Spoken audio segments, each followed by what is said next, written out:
Hey guys, Jeff here. Today I'll be reviewing the Bowers & Wilkins MM-1s.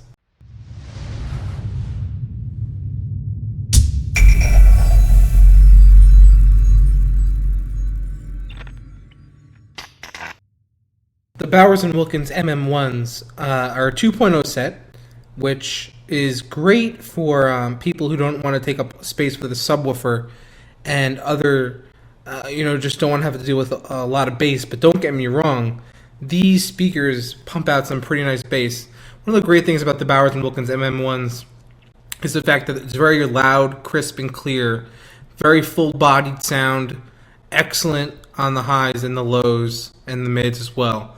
I'm really, really pleased with these speakers. Now, the only thing that I don't like about these is the price, and that's the fact that these babies sell for $500, which is pretty expensive. But if you think about it, for what you're getting, this is a top of the line speaker system. Especially for a 2.0 set, they pump out some great sound. Here on this end, you have the right speaker, which is the main speaker. It has the amplifier built in. One of the things I don't like, another thing I don't like, is the fact that this up here, the top part up here, it gets extremely hot during regular usage, especially if they're left on for a while.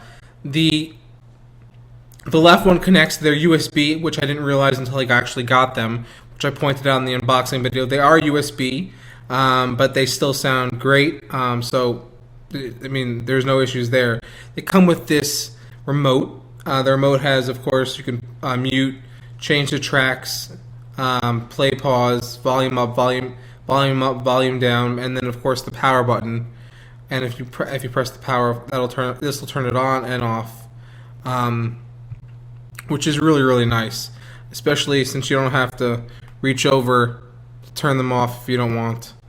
You can just press it on the power button on the controller. Now, the other thing about the Bowers & Wilkins is the fact that with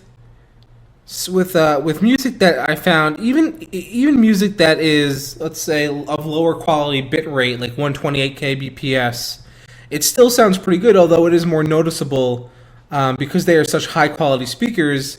You do notice the bits that are missing, so to speak. You notice that it is a lossy compression format, because these things just sound so good. So I recommend, if you can, listen with FLAC or just higher quality variable bitrate stuff, MP3 files. The AAC stuff from the iTunes store sounds great. Now, the only thing I would say when you get these speakers, don't expect for pumping bass. As I mentioned, they do have good bass, but in the end, if you want some heavy bass, good, nice low bass, pick up the speakers I had previously, which was a 2.1 set.